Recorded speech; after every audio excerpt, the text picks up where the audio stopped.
जी, topic हम पढ़ने जा रहे हैं माइटोकॉन्ड्रिया का। और these are the important organelles which are found in the eukaryotic cells. Mitochondria के लिए एक और टर्म हम यूज करते हैं कि this is power house of the cell. Power house इसको इसलिए कहते हैं क्योंकि सेल को जितनी भी एनर्जी रिक्वायर्ड है उसका मेजर प्रोपोर्शन माइटोकॉन्ड्रिया से आता है एटीपी की फॉर्म में। दूसरा एक और इम्पॉर्टेंट पॉइंट जो हम इनके साथ रिलेट करते हैं कि these are self replicating organelles. Self replicating इसलिए कह रहे हैं कि जब सेल डिवाइड होगा तब तो माइटोकॉन्ड्रिया ने डिवाइड होना है, लेकिन उसके अलावा भी ओल्ड माइटोकॉन्ड्रिया डिस्ट्रॉय होते हैं और उनकी जगह पर न्यू माइटोकॉन्ड्रिया की फॉर्मेशन होती है। ये खुद से प्रोसेस चलता रहता है, इसलिए हम इनको सेल्फ रेप्लिकेटिंग ऑर्गेनेलिस का नाम देते हैं।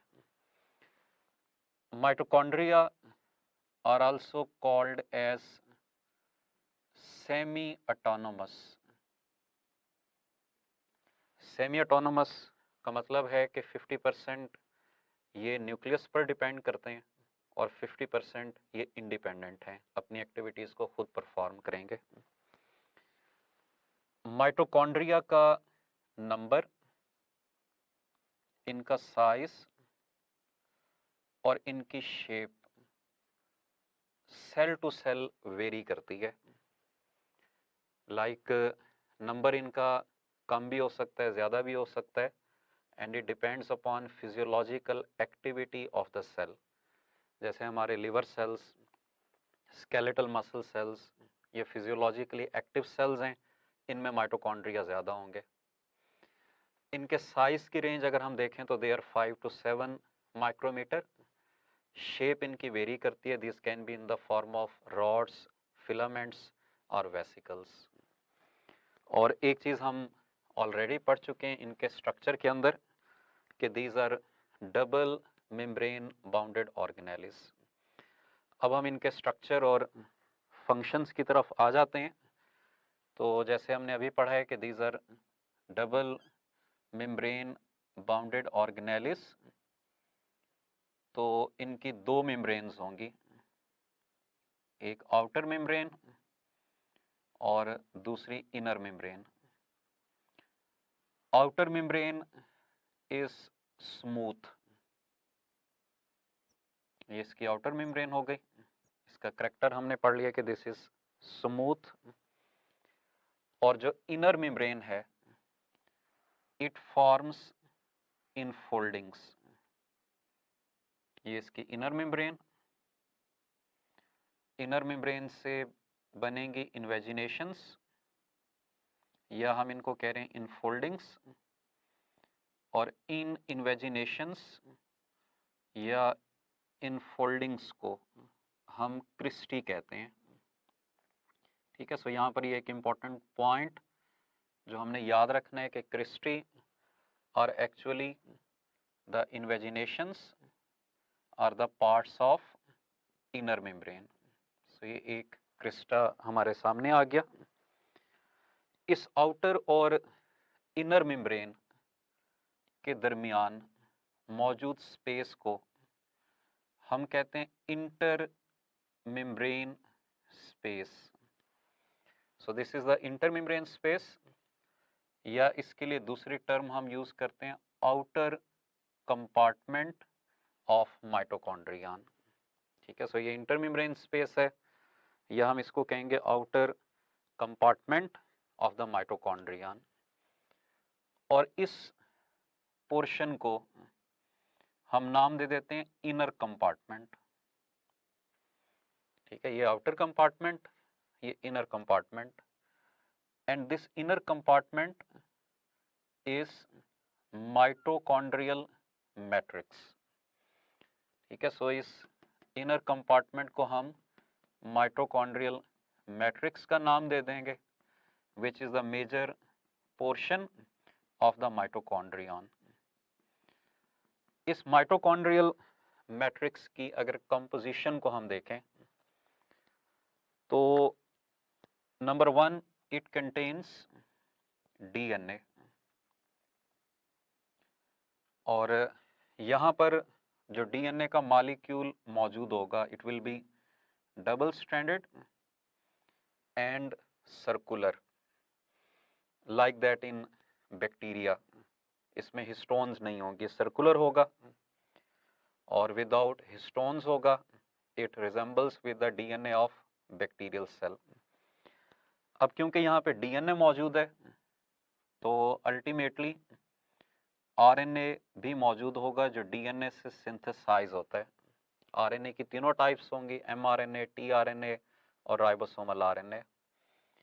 और हमने पढ़ा हुआ है कि आरएनए का रोल होता है प्रोटीन सिंथेसिस के अंदर। सो इसलिए हम अभी आगे फंक्शंस में पढ़ेंगे कि mitochondria also have role in protein synthesis. लेकिन उस प्रोटीन सिंथेसिस के लिए आरएनए के साथ राइबोसोम्स भी रिक्वायर्ड होते हैं। सो इसीलिए इस माइटोकॉन्ड्रियल मैट्रिक्स के अंदर राइबोसोम्स भी मौजूद होंगे इन फॉर्म ऑफ सब यूनिट्स, लार्जर एंड स्मॉलर। और ये एक चीज़ हमने याद रखनी है कि यहाँ पे भी राइबोसोम स्मॉल साइज्ड होते हैं, similar to that of prokaryotic cell. Normally cytoplasm में यूकैरियोटिक सेल के 80s राइबोसोम्स होंगे, लेकिन माइटोकॉन्ड्रिया के अंदर 70s राइबोसोम्स मौजूद होते हैं। और इस प्रोटीन सिंथेसिस के लिए, डीएनए रेप्लिकेशन के लिए और बाकी फंक्शंस के लिए एंजाइम्स और कोएंजाइम्स भी प्रेजेंट होंगे। So these enzymes and coenzymes are related with the processes which are occurring inside the mitochondria. So ये हमने components को देख लिया। components में हमारे सामने डीएनए आ गया, मैट्रिक्स में मौजूद है, और इसी तरह से हमारे सामने राइबोसोम्स आ गए जो इसके मैट्रिक्स के अंदर मौजूद हैं। एक और चीज़ जो यहाँ पर आपने याद रखनी है वो F1 पार्टिकल्स हैं। ये जो इनर मेम्ब्रेन है, क्रिस्टी हैं, इनकी सरफेस पर मौजूद होते हैं F1 पार्टिकल्स। और जनरली F1 पार्टिकल्स का रोल रेस्पिरेशन के अंदर होता है, वो हम अभी आगे डिटेल्स में पढ़ेंगे।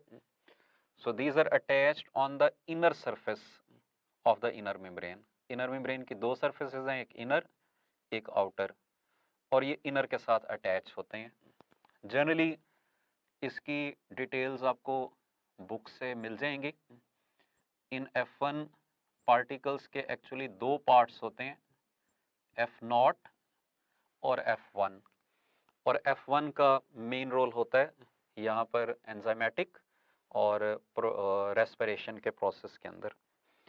अब हम इसके फंक्शंस की तरफ आ जाते हैं कि माइटोकॉन्ड्रिया का सेल में क्या रोल है और किन फंक्शंस के अंदर ये इन्वॉल्व होंगे। सबसे पहला और इम्पोर्टेंट फंक्शन जो हमने अभी इनके नाम में पढ़ा था कि these are power house of the cell. So these are involved in energy production. और एनर्जी प्रोडक्शन का मतलब ये है कि यहाँ पर ATP की सिंथेसिस होगी and then these ATP will be supplied to whole cell for their different activities. अब ये ATP की प्रोडक्शन या एनर्जी की प्रोडक्शन रेस्पिरेशन में होती है, और रेस्पिरेशन की जिस फॉर्म को हम माइटोकॉन्ड्रिया के साथ रिलेट करते हैं वो है एरोबिक रेस्पिरेशन। ठीक है, so mitochondria is actually related with aerobic respiration. अगर किसी सेल में माइटोकॉन्ड्रिया नहीं होंगे, यूकैरियोटिक सेल, तो उसमें एरोबिक रेस्पिरेशन नहीं होगी। एरोबिक रेस्पिरेशन की दो इम्पॉर्टेंट स्टेजेस जिनको हम माइटोकॉन्ड्रिया के साथ रिलेट करते हैं वो हैं क्रेब्स साइकिल और इलेक्ट्रॉन ट्रांसपोर्ट चेन, या हम इसको रेस्पिरेटरी चेन का नाम देते हैं। और इस रेस्पिरेटरी चेन पे जो एटीपी सिंथेसाइज होते हैं उनकी सिंथेसिस को कहते हैं ऑक्सीडेटिव फॉस्फोराइलेशन। सो इनका रिलेशन माइटोकॉन्ड्रिया के साथ है। अब क्रेब्स साइकिल की अगर हम एग्जैक्ट लोकेशन फाइंड आउट करें, it occurs in mitochondrial matrix, while respiratory chain, electron transport chain, these are located on cristae. So इसलिए इन क्रिस्टी का और F1 पार्टिकल्स का रोल ऑक्सीडेटिव फॉस्फोराइलेशन के अंदर होता है। इसके अलावा एक और हमने फंक्शन अभी माइटोकॉन्ड्रिया का पढ़ा है कि यहाँ पर डीएनए मौजूद है, आरएनए मौजूद है और राइबोसोम्स मौजूद हैं। So these mitochondria have also role in protein synthesis. लेकिन यहाँ पे जो प्रोटीन सिंथेसाइज्ड होंगी वो लोकलाइज्ड होंगी, they will work only inside the mitochondria. Respiratory substrates के अंदर हमें पता है कि most common fuel for respiration is glucose, which is carbohydrate. लेकिन ग्लूकोज के अलावा प्रोटीन्स और फैट्स ये भी एनर्जी प्रोवाइड करते हैं।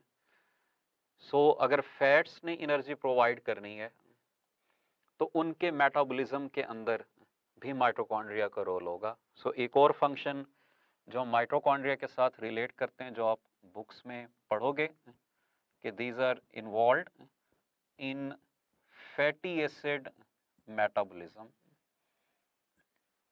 which is one of the main component of fats.